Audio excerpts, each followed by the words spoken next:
Thanks to a big thank to Shravan and Luca for inviting me to present my work in this workshop.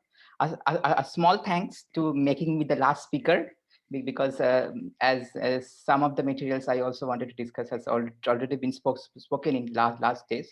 So compared to most of the other talks, my talk is probably not will be as rigorous, but I'm going to focus on phenomenological aspects and what are the things we can look to do in the particle physics sector concerning infinite derivatives and non-locality, and try to understand some of the bounds that can come from there and some of the future that lay in particle physics model building, especially in context to neutrino physics and dark matter.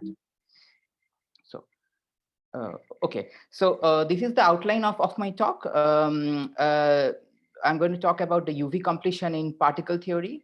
Especially, it is done by adding new particles, which is the potential energy part, or by adding new derivatives to the theory, which is the kinetic energy part. Then I'm going to focus on infinite derivative non-local Higgs, both in the weakly coupled regime and strongly coupled regime. Then for the Young-Mills theory, then I'm going to show some transmutation of non-local energy scale that can arise in some phenomena in this theory. Then I'm going to talk quite some aspect of what LHC can do, and the need for dedicated non-local observers of observables in collider physics. Then a bit of dark matter, particularly a model of dark matter, and then two other BSA model building, especially in context to neutrinos and actions, what it can be done. Then I'm going to make some conclusions, and then I'm going to end by asking one question that can be discussed further in the workshop. Okay. So coming from a particle physics point of view, the guiding principle for any particle physicist who studies BSM model building is the naturalness principle. The fact that we have the Higgs mass at the electroweak scale, or the fact that we have any scale in our theory, how natural is this scale, and whether there is any fine tuning associated to it is the question that one tries to address. There have been many theories like supersymmetry, extra dimensions that try to answer this question. If you believe in the anthropic principle or multiverse kind of scenario, then it has some kind of answer, or you want to have some theories which cancel some divergences and makes the electroweak scale, particularly the Higgs mass, quote unquote natural. So usually, if you want to introduce new particles, to stabilize electroweak scale, generally they need to be of the TeV scale, and then you may have some particularly dedicated observables to test this kind of scenarios. And then there are some other mechanisms that can also be avoided. That what LHC has found nothing, and then the question that one can ask, that can standard model be a good theory above the TeV scale as well? So in context to the naturalness principle, which this fine-tuning problem brings in, one idea can be to understand that no scales are fundamental in nature, and all scales are generated dynamically, either at one loop or via non-perturbative effect. There have been some studies to modify this naturalness principle, where they want to use this fact that all scales are generated dynamically, and they need not worry about any other scales that are present in the theory, as long as you do not encounter any other problems like the Landau pole problem. And one of the ideas that has been explored quite a lot in the literature is the total asymptotic freedom idea, where you add new particles in your theory and such that all couplings via the RG go to zero in the UV limit. Or if you, and still for this does not work in the U1 theory, because you will still have Landau poles. So but you can do it asymptotically safe, which means or that you add particles in your theory such that all the couplings becomes constant in the UV, which is also has been explored in the literature. Such scenarios, if not at LHC, can also be tested in cosmological physics, and you can make very precise predictions of how this scenario or the principle can be tested in context to the natural principle. Now the question I want to present, or want to ask here, is that can we try to address this problem, or can we have some direction without introducing any new states or any new particles in the spectrum, but by introducing new derivatives in the theory? And this brings back to the infinite derivative non-local QFT that has been very widely discussed in the workshop. I don't need to go into details of the theory. Um, so we already had a discussion on non-local QED. You basically modify the kinetic energy term to infinite series of operators, which modifies your vortices, QED vortices. But if you consider the local limit, which is this non-local scale to infinity, you get the local QFT back in your theory. So how does a scalar fermion theory behave in this? You introduce the infinite set of kinetic energy operator scalar theory. This modifies the scalar field propagator. If you do it for the fermion, it also modifies the fermionic propagator. Note that I have only written here the Euclidean space propagator, and as you can see, the propagators are exponentially suppressed with respect to the energy scales and the mass of the theory, and with respect to the non-local scale, M being the non-local scale. I have used M and ML interchangeably in my talk. Okay, so if you compute the 4-point function, you will see that they are also exponentially suppressed over the 2-point functions, and using this we can reach the beta functions of the theory. And for the simple quartic beta function, if we compute the dominant diagrams, which are namely the fish diagram and the box diagram coming from the Yukawa, then one can see that the beta functions are also exponentially suppressed, especially due to the propagator. And then the same thing can be done for all kinds of beta functions, the gauge beta functions, the quartic beta functions, Yukawa beta functions. So what it means is that beta functions are exponentially suppressed. At M tends to the non-local scales to infinity, we can recover the local theory beta functions. And when the energy scale of the theory is much higher than the non-local scale, or here the cutoff of the theory in context of beta functions, the beta functions will vanish due to this exponential suppression, which means that the couplings do not run with energy. Similar story is the case of gauge theory for a U1 theory, and these are also suppressed. So just to show you the plot, if you have a U1 gauge theory, which in the local theory would have gone like this, it gets suppressed depending upon the scale of non-locality where you put it. After this, the beta functions do not run. So is the case for the quartic Higgs. So what are the implications it means? It means that the Higgs quartic never runs to negative value. We can have a stable vacuum. It does not hit Landau poles.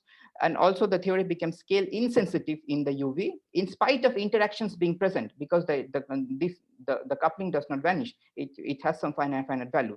And M might represent a UV fixed point of the theory, but some more dedicated RG fixed point analysis need to be done before one can claim this. For the non-abelian case, we just need to take care a bit more of the gauge fixing and the ghost. But if you do it, you get the similar kind of property. If for an SUN theory with NF number of fermions, this is how you can your beta function gets modified.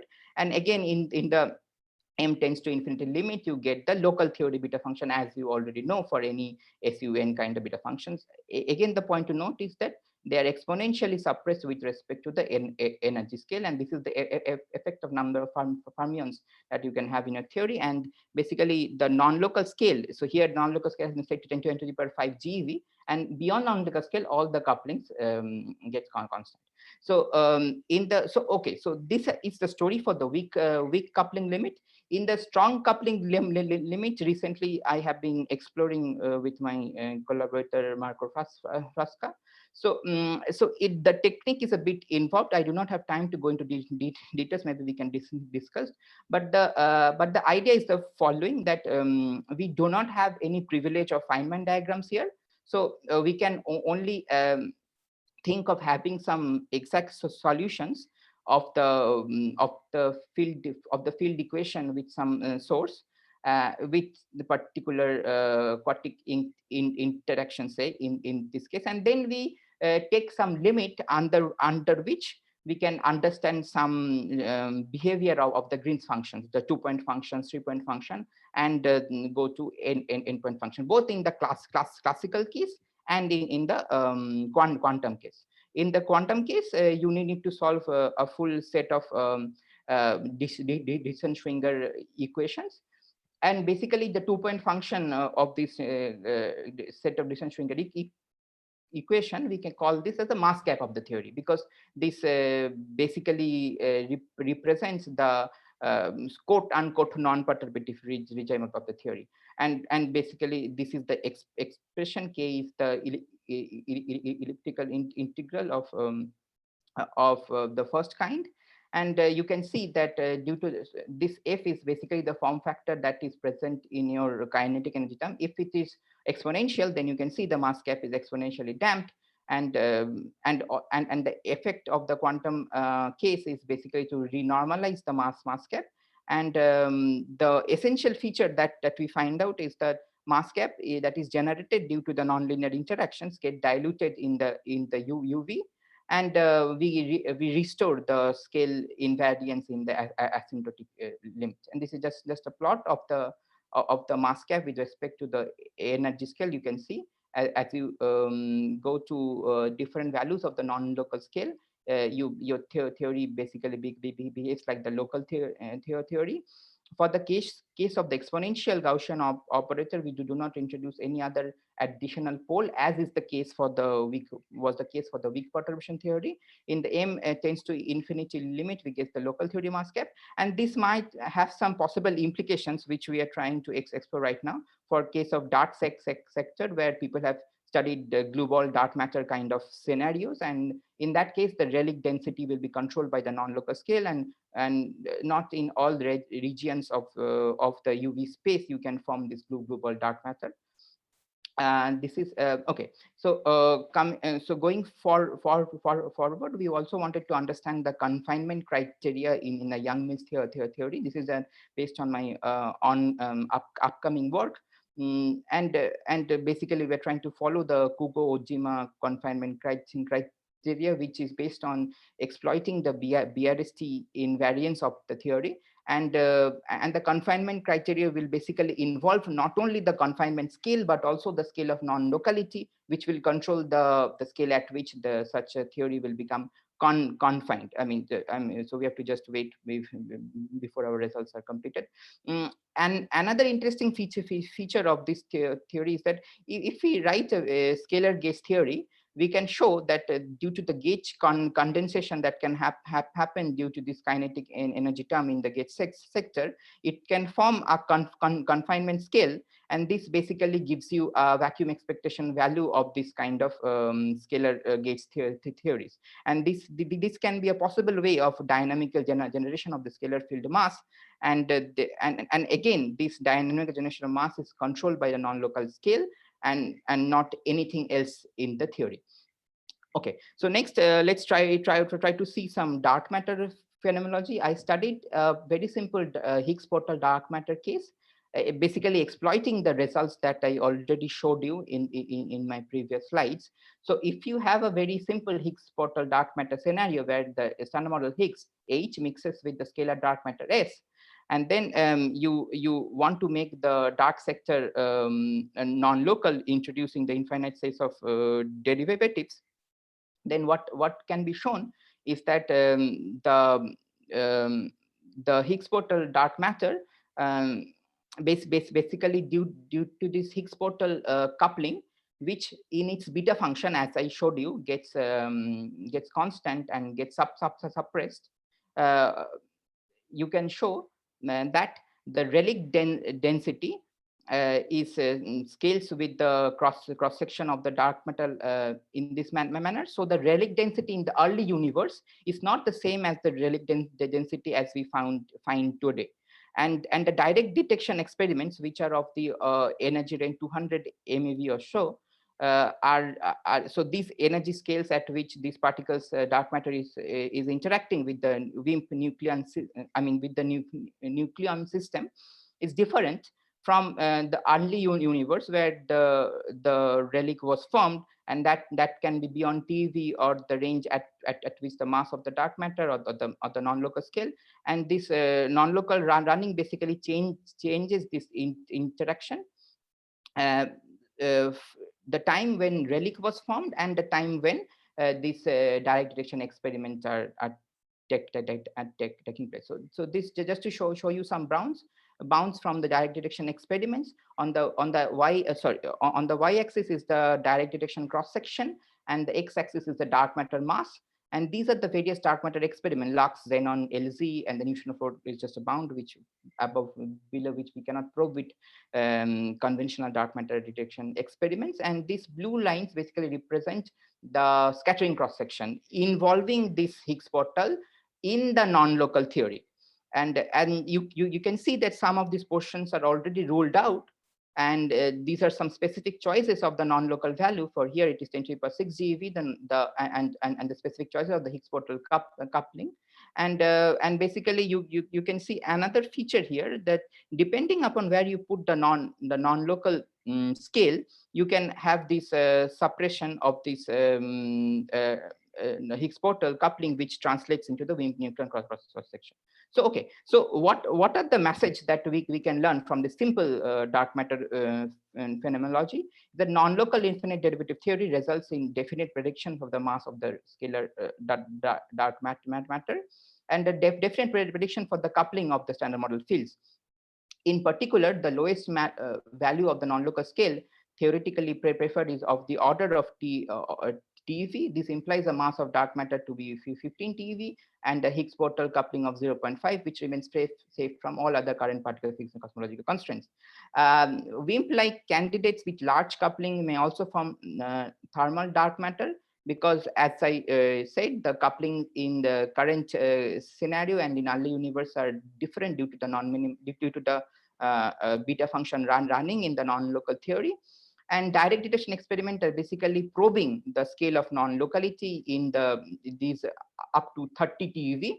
And this provides a very strong bounds on the non-local scale. If you believe that the dark matter comes with this simple scenario, dark matter comes with the scale of non-locality and non-local physics hidden with it. But however, there is the need for constructing dedicated dark matter portal model, because these are very simple order of magnitude estimates that I have done. And then we need to go beyond the simple approximations that are made for the Boltzmann equation and the dark matter relic density calculation that are here. And then we will be able to understand more dedicated bounds on this kind of scenario for the dark matter. Okay, so now next, what can be done with the LHC phenomenology in Large Hadron Collider, and how to understand some of the bounds from the LHC. So we want to compute some kind of scattering cross section in Large Hadron Collider, which we can observe. We know that if you do the computation of a scalar field, and in particular in this context standard model Higgs, you will encounter no power divergence in the UV, especially because of this exponential form factor present. If you compute the mass correction, you will get this exponential factor, which means that as you go higher and higher in energy, your mass does not receive any correction at all. And this also comes in with the 2-point function. And then if you try to understand the physical Higgs propagator, which is shifted from the pole from the bare pole due to this presence of this 2-point function, you can see that these are also suppressed with respect to the energy scale of your theory, and ultimately you will not receive any power divergence in your quadratic mass divergence that you otherwise have seen. If you want to compute some 2-to-2 scattering process, then one can show that you go from calculate all them, combining all the channels, S channel, T channel, U channel process, and there you can also show that the process, I mean basically the correction that you would get are also exponentially suppressed with respect to the local theory. And also I must remind that in the limit that the non-local scale goes to infinity, we recover all the local theory limits. So just in context to some fermion and gauge vortex, if I write a fermion theory with this non-local operator, and then I go on to compute the interaction between this fermion and the gauge boson coming from the covariant derivative, the gauge part of the theory, a little bit involved algebra, but then the vortex looks like this. K1 and K2 are the incoming momenta of the particles, and then you have this gamma mu factor coming due to this Lorentz factor present in this m mu nu and psi term. And then you can here also see that if m goes to infinity, then you basically you're left with IE by 2 gamma mu, which means that you recover the local theory vortex form factor of the psi to AA bar decays. So in this context, the scattering cross section just scales as, I mean, if you just try to understand in terms of form factor, it deviates from the standard model in terms of this. And then if you go on to compute some Drellian process, invariant final state electron mass, PP going to E plus E minus, then in LHC can basically reconstruct the electrons. And then what you can observe is that you can you can understand how much it can deviate from what LHC has measured. And these are some of the limits. This is the scale of non-locality in terms of TTV, and these are the deviations that are allowed. And you can see that there is hardly any scope for deviation. And LHC constrains the mass of non-locality. 4-minute warning. Sorry? A 4-minute warning. Oh, okay, thank you. So the LHC basically constrains this if assuming only standard model and no new BSM physics to be of the order of TeV scale. Okay, so so going forward in this business, if you want to really have some smoking gun signals rather than just understanding the bounds, then we have to go beyond this kind of scenarios. So one of the things that can be done is that non-local effects, these are very small. If they are very small and they are like the background, then we should be able to compute the power spectrum in LHC just like the CMB does. The CMB process is like a background process. So what it does is subtract the smooth background, and via the Fourier transform, it magnifies this process. And then if we can do the same for the LHC kind of scenario, then one can see depending upon the form factor of non-locality and this Fourier transform, we can have some precise predictions and signals in collider or other kind of particle physics experiment. There can be also some ideas about some vortex displacement searches which can violate micro causality, and this kind of stuff can be explored. I don't want to go into scale transmutation. Okay, in context to neutrino mass models, what can this non-local physics do is that if you have a Higgs particle, so the dashed line represents a Higgs particle, this arrow line represents a lepton doublet, and this solid line without the arrow represents a heavy neutrino that you might require to give the standard model neutrino mass, and these are very well motivated from many neutrino models. Then these diagrams basically destabilizes the Higgs potential, and you can show that if you have this non-locality and infinite derivatives in your theory, this potential is stable and you does not suffer from any instability. Also, as usual, it will not get in Landau pole, and this in itself and also in context to some recent explorations that have been done to solve the electroweak hierarchy problem via generating it through these loops of this neutrino is very relevant, because these loops, if generates the electroweak scale, are not so stable. I mean, the theory is not so stable. If you do one loop, two loop, you will get instability. And the infinite derivatives can basically help in this kind of scenarios. Okay, then I do not have time for actions physics. Okay, so just to give some conclusion, because I also then post some a question for this discussion. So the extending standard model of particle physics by infinite derivatives provides ghost-free, renormalizable extension of the into the UV valid up to possibly infinite energy scales. I do not assume any gravity in my scenario, so the Planck scale does not come in the question. I've been only talking about particle physics sector. So it also softens the Higgs fine-tuning from the electroweak Planck scale to electroweak non-local scale, because this non-local scale is my kind of my cutoff of my theory. So this can be very close to the electroweak scale. So my fine-tuning will be reduced, and without introducing any new BSM states in my theory, because remember, these are entire functions. So I do not have any new poles in my theory. As usual, no Landau poles, beta function vanishes, making the theory scale insensitive in UV. Or the strong coupling regime, we found the mass gap generated gets diluted in the UV, has some implications for global dark matter formulation. We also studied some scale transmutation for n particle scattering. We found a non-local scale gets transmuted in this manner. So more the number of particles scattering, the non-local scales gets reduced. LHC basically constrains the non-local scale to be greater than order of 10 TeV. Dark matter if you non-local present dark sector, then it should be greater than 30 TeV for the simple case I studied. Heavy neutrinos are allowed without spoiling the stability of Higgs mass. The electroweak scale can be generated dynamically in some extensions of the non-local model of standard model particle physics, and without requiring any new particles that otherwise people have explored in the local theory context. So what can be the future directions? LHC has reported some event of light by light scattering. Remember, this is not a tree-level standard model process. There might be some hints for non-locality. Again, people have studied introducing new particles in loops where they can produce this kind of light by light scattering. But here in this context, if you look at this interaction, you can try to understand without introducing new particles. There is need for dedicated BSM model building, such that many laboratory experiments like the IceCube high energy neutrino process, which are much high energy processes than LHC, cosmic rays, action searches, even gravitational waves. More dedicated model building for dark matter, neutrino, action, and particularly flavor hierarchy problem, which I believe have not been studied in this context. We can combine the gravity matter system to understand the RGs and fixed point.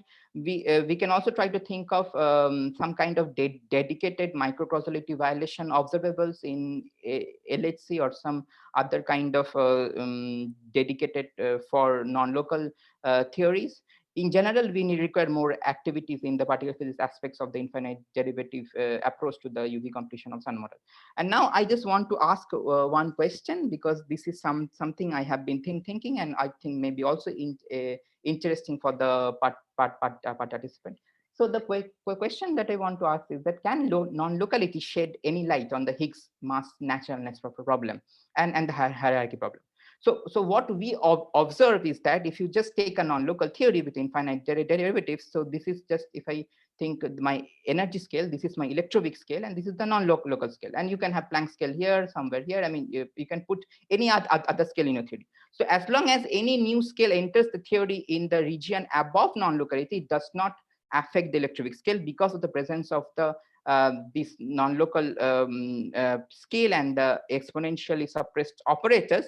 All the UV physics is screened. So the Higgs mass becomes natural in this context, or the electroweak matter. However, if you put any other mass scale in your theory, like the grand unified scale or any other scale in your theory here, then it still does not solve the issue. It's still the issue of the naturalness remains.